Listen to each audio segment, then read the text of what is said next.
Zgjidhja u gjet. Një nga minjerat më të tmerrshme në antikitet ka qenë ajo e lavrikonit në Eladhën antike. Puna ishte e rëndë, jeta e vështirë, të qenit sklavë bënte edhe më të vështirë. Në një ditë zakonshme, u shëm një galeri dhe masivi dheut i friksoi të gjithë. Në atë moment menduan fundin e tyre. Zëri një të moshuari zgjoi shpresën.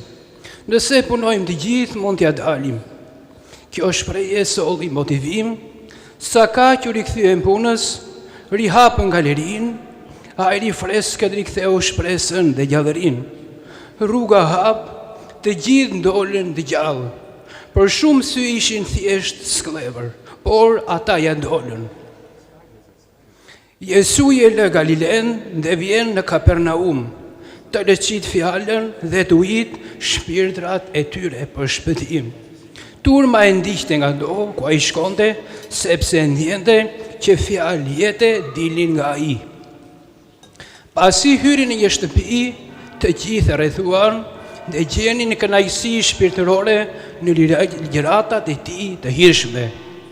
Diku në një shtëpi të thjeshtë në Kapernaum, jetonte një njeri i smur, shtrirë në shtrat, duke mbajtur kryqin e tij, paralizën që e kishte ngërthyer fort në shtratin e prokstutit. Ungjilli tregon se ata e mbartin 4 burra dhe e quan për te Jesui, atje ku mjeshtri lëqiste fjalën. Turm, pengesë, pamundësi. Tera e shtëpive e bllëhuar, rruga normale nuk ofronte zgjidhje.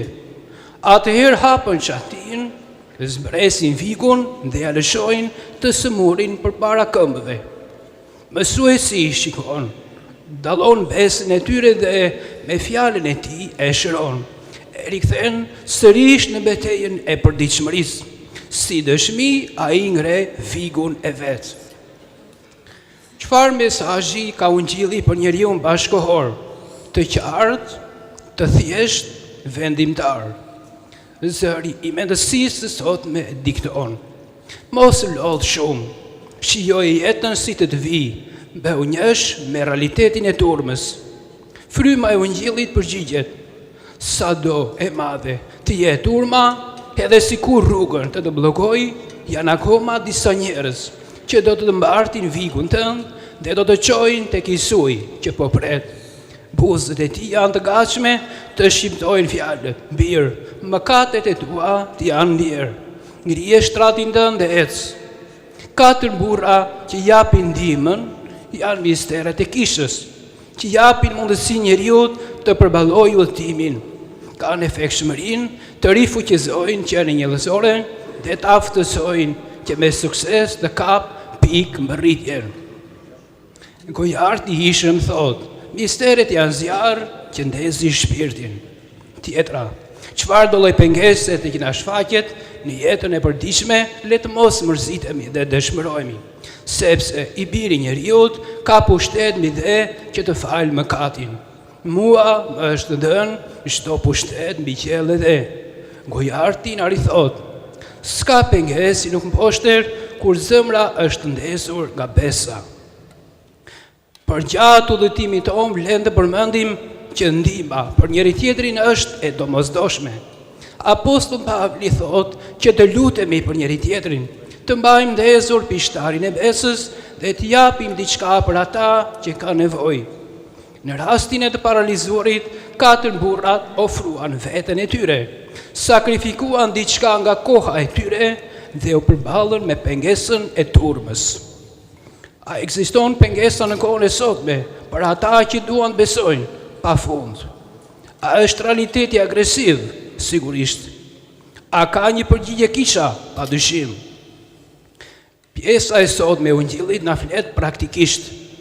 Mëkati që ka bërë, fole, shihet brenda nesh, na sëmur edhe trupërisht. Këtë e dalloi mjeku Jesu dhe i tha, birë, mëkatet e tua të janë falur, merre fikun tënd dhe ec sërish me dinjitet. Riktheu ta përfundosh betejën tënde. Por realitetit agresiv ç'ti bëj? Asgjë. Le të tregojmë se kemi rrokur kryqin dhe e mbartim drejt Golgothas. duke e ditur se brenda tij ndodhet ngjallja. Nuk ka gjë më të saktë dhe më të mirë përcaktuar se sa kjo. I falur, i shëruar, i gatshëm për të vazhduar betejën. Por mendja jone do bëhet pyet, përse farisejt dhe skribet u mërzitën? U dërgja, u lëngova, qava, u pengova të tjerët në punët e tyre të përditshme me shërbimin që më bën, do të thoshte i paralizuari. Shkaku është deti i madh i gjerë.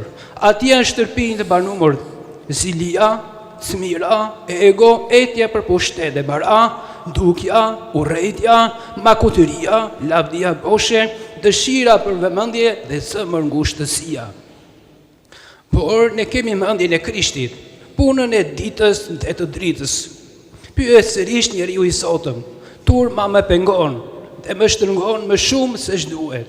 Fryma e ungjillit e ka prap një përgjigje.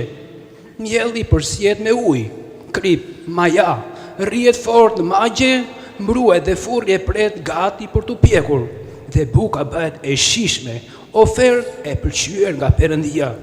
Shën Ignat Mbajtësi na thot, edhe sikur luanët nuk do të më hanë, unë vetë do t'i ngacmoj që të më bluajnë mirë, dhe të jem një bukë e mirë dhe e pëlqyer nga Perëndia. Askush nga ne nuk do t'i shmanget furrës së Babilonisë, ashtu si të redjem në mes të saj. Himnonin dhe lavdëronin Perëndin triadik, por prej saj dolën të pangar, vëllezër dhe motra më Krishtin. Udhëtimi ynë drejt Pashkës vazhdon. Sytë janë ngulitur të Isuji që vlerëson çdo përpjekje të jetës sonë, dhe mesazhi i sotëm na forcon. Isuji erdhi në Kapernaum, pra në zemrat tona, në shtëpinë e vogël në shpirtrat tanë, dhe pëmban ligjëratën vlerë ushqyese. Çatia hapet vetë nga prania e dashurisë së tij. Ai po na shikon në sy dhe thot, birë dhe bi, mëkatet e tua janë falur. Ngrije shtratin tënd dhe ktheu në shtëpinë e Atit ku ka shumë banesa. Amin.